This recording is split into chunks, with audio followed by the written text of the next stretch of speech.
बिस्मिल्लाहिर्रहमानिर्रहीम। नाज़रीन अस्सलाम वालेकुम। मैं हूं आपका मेज़बान साबिर शाकिर वफाकी दारुल हुकूमत इस्लामाबाद से। कुछ ताज़ा तरीन ख़बरें हैं। वफाकी दारुल हुकूमत इस्लामाबाद का टेम्परेचर सियासी दर्जा हरारत इंतहाई हद तक बढ़ चुका है। इसमें कोई मुबालगा नहीं है, इसमें कोई सनसनी खेज़ी नहीं है।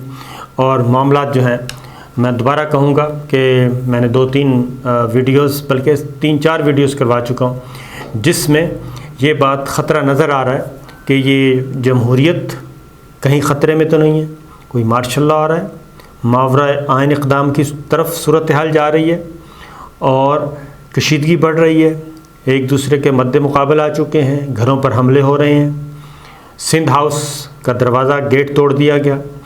ये सारी चीज़ें, PDM का जलसा, पाकिस्तान तहरीक इंसाफ का मिलियन मार्च, ये सब कुछ क्या हो रहा है।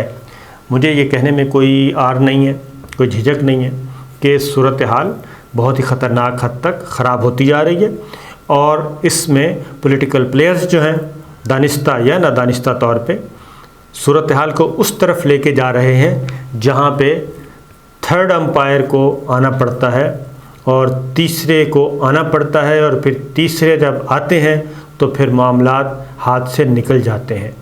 सूरत हाल को उसी तरफ ले जाई जा रही है। बल्कि अगर मैं ये कहूँ कि मुझे बार बार मेरे कानों में ये जुमला घूम रहा है कि मेरे अज़ीज़ हमवतनों अस्सलाम वालेकुम, ये बातें जहन में आ रही हैं और मुझे जनरल मोहम्मद ज़ियाउल हक़ साहब मरहूम की पहली तकरीर याद आ रही है, मुझे जनरल अयूब खान साहब की तकरीर याद आ रही है, मुझे परवेज़ मुशर्रफ साहब की तकरीर याद आ रही है, और मुझे सदर इसाक़ खान की तकरीर याद आ रही है, मुझे सदर फ़ारूक लगारी की तकरीर याद आ रही है मरहूम की, इसाक़ खान साहब भी मरहूम, तो तमाम मरहूमीन की तकरीरें मुझे याद आ रही हैं, सिवाय परवेज़ मुशर्रफ साहब, वो सलामत हैं, हयात हैं। तो लग ऐसे ही रहा है क्योंकि कोई भी होश के नाखून कोई भी नहीं ले रहा और हर कोई इस जल्दी पर तेल का काम कर रहा है। मैं क्यों ये बात कह रहा हूँ, उसी इसलिए कह रहा हूँ कि ज़्यादा दूर रिपीट नहीं करता।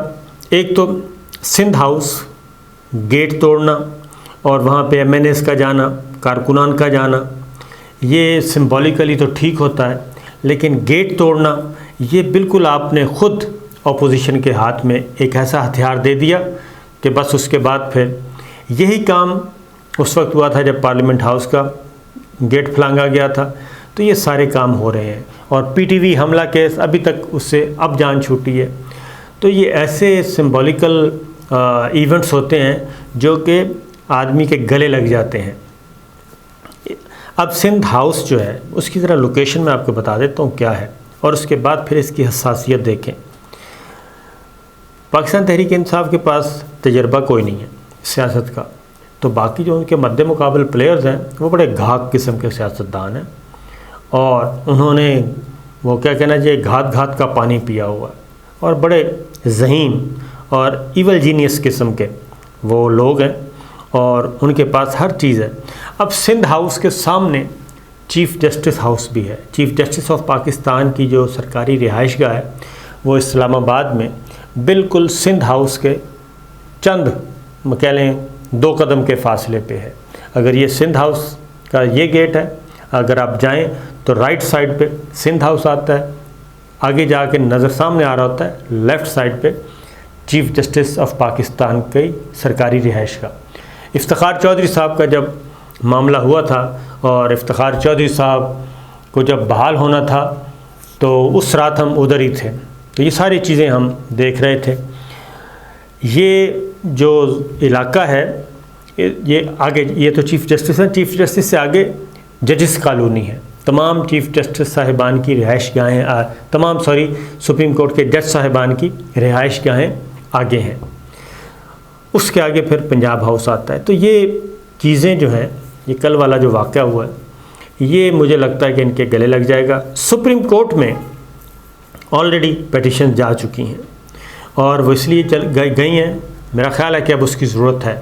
मैं पहले भी कहता था कि ये जो मिलियन मार्च का ऐलान किया हुआ है इससे हालात ख़राब होंगे और जो कोई भी ये मशवरा दे रहा है वो दुरुस्त नहीं कर रहा।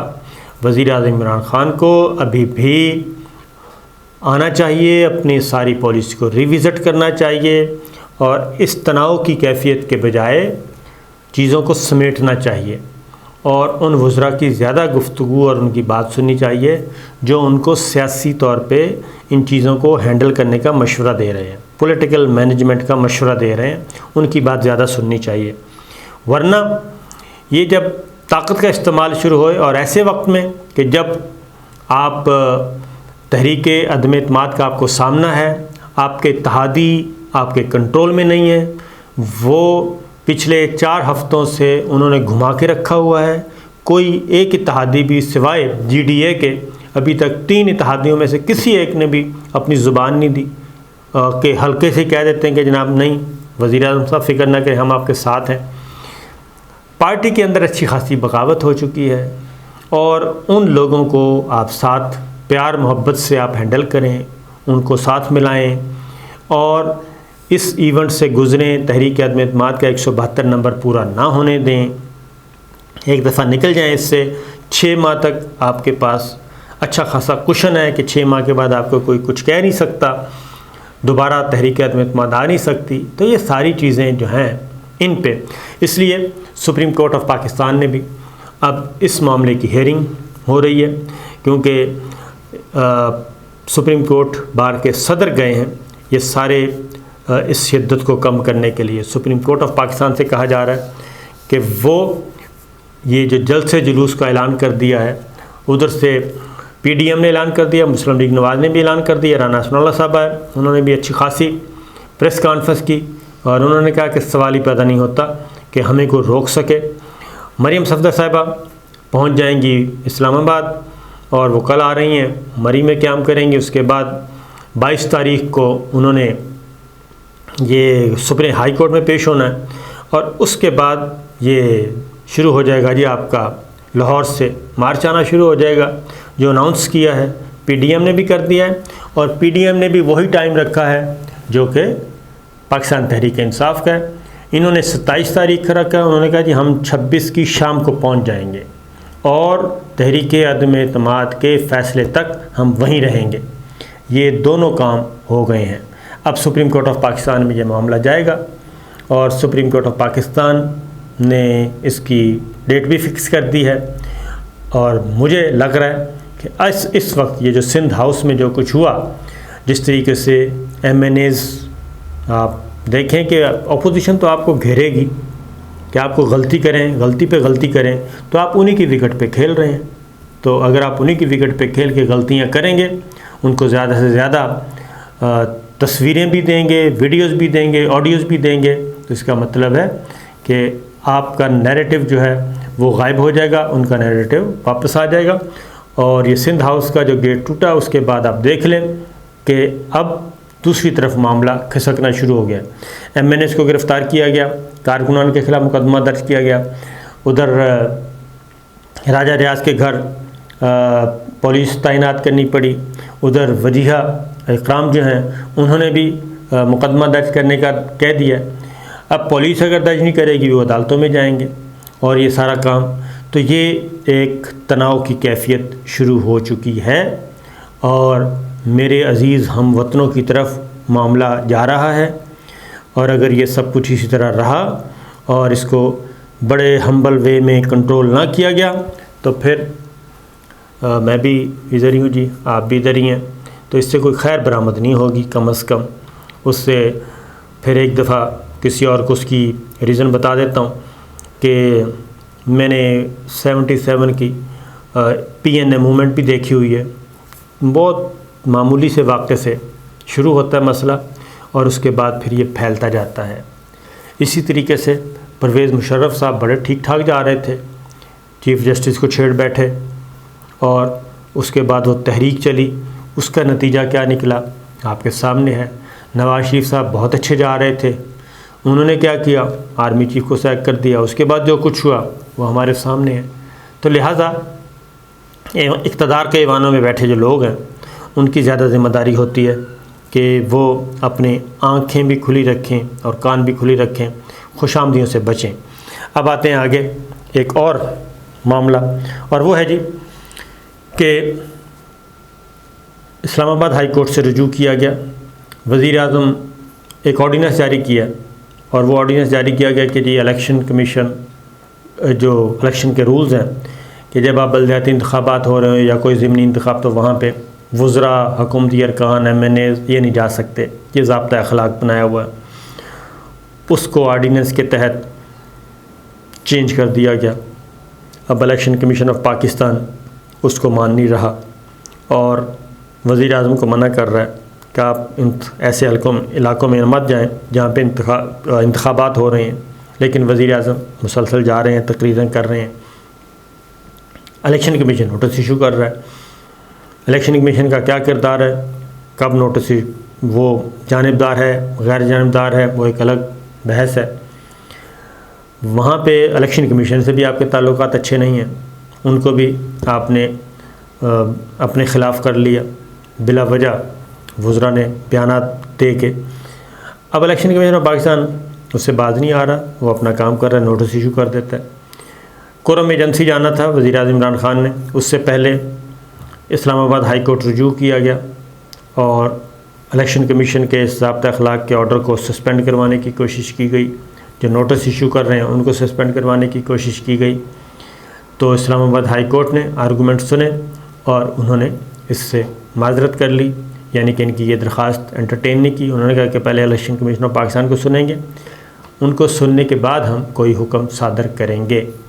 तो वज़ीर आज़म इमरान ख़ान कोरम एजेंसी नहीं जा सके, तकरीर नहीं कर सके और ये भी कहा जा रहा है कि उनकी तकरीर भी काफ़ी अहम नौइयत की थी, क्योंकि राइट लेफ़्ट से जो पता चला कि वज़ीर आज़म जज्बाती अंदाज में तकरीर करने वाले थे और कुछ मज़ीद जो है राज फाश करने वाले थे और एग्रेसिवली बोलना था उन्होंने, तो वो तकरीर भी नहीं हो सकी और उनको बताना पड़ा, कुरम के लोगों से माजरत करना पड़ी कि मैं ड्यू टू जो वेदर ख़राब है उसकी वजह से नहीं आ सका और हेलीकॉप्टर के पास खड़े हैं। एक है कि हेलीकॉप्टर गया था, दूसरा है कि गया ही नहीं, ये दोनों बातें आ रही हैं। लेकिन बाहर वो नहीं जा सके और तकरीर नहीं कर सके, ख़राब मौसम। जबकि दूसरी जानब एक और भी ख़बरों में नुमायाँ रहे और लेफ्टिनेंट जनरल फैज़ हमीद साहब, कोर कमांडर पेशावर, पिछले दिनों उनके बारे में एक सोशल मीडिया पे बाकायदा तौर पे कैंपेन चलाई गई। वो मैं वीडियो में सारी डिटेल बता चुका हूँ, उस कैंपेन का मकसद क्या था और फेक न्यूज़ चलाई गई और उसके फिर पाक फ़ौज के तर्जुमान ने बाकायदा तौर पे आके उसकी तरदीद की और DGI-SPR ने ट्वीट किया कि ऐसा कुछ नहीं है, किसी किस्म की कोई इंक्वायरी नहीं है, कोई शोकाज नोटिस नहीं है। कोर कमांडर्स कॉन्फ्रेंस हुई, उसमें भी जनरल फैज़ हमीद साहब हशाश बशाश नज़र आए, मौजूद थे, ज़ाहिर है मौजूद होना ही था, कोर कमांडर है।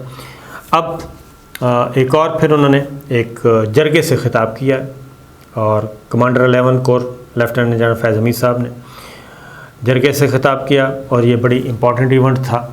15,691 ख़ानदानों के तकरीबन 1 लाख अफराद की बहाली का अमल मुकम्मल करने का ऐलान किया गया और ये 15,691 ख़ानदान जो हैं उनको दोबारा से बसाया गया है और वादी तिरा में ये हुआ है। 1 अशरे तक आपको मालूम है कि दहशतगर्दी के ख़िलाफ़ जो जंग थी नाम नहाद, उसके बाद ये सारे ख़ानदान जो हैं वो बेघर थे और वहाँ पे ऑपरेशन चल रहा था पाक अफ़गान बॉर्डर के उस साइड से भी और इधर भी, और एक लपेट में थी, जंग के लपेट में, लिहाजा उनके एजाज़ में ये तकरीब थी और उनको बसाया गया।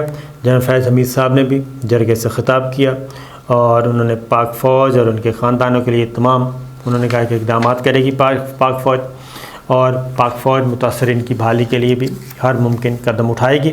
तो इस तरीके से तमाम इवेंट्स हो रहे हैं और ये जो बात थी कि जनाब ये हो गया वो हो गया, वो सारी की सारी नफ़ी उसकी हो गई है। इसी तरीके से chairman joint chief of staff जो हैं जनरल नदीम रज़ा, वो भी एक्टिव जर्मनी और स्विट्ज़रलैंड का दौरा किया उन्होंने और वहाँ के अस्करी सरबराहों से मुलाकात की है, फ़ौजी क़यादत से मुलाकात की है और अफ़गानिस्तान के हवाले से ख़ास तौर पे उन्होंने बात की और इसमें मुख्तलिफ़ इदारों में गए, दौरे किए और जर्मनी, स्विट्ज़रलैंड, पाकिस्तान, इसमें दिफाई शोबा में ताउन पे बात हुई। तो इस तरीके से चीज़ें चल रही हैं, मिलिट्री लीडरशिप अपना काम कर रही है। बाकी बात इंशाअल्लाह अगली वीडियो में, इजाज़त दीजिए, अल्लाह हाफ़िज़।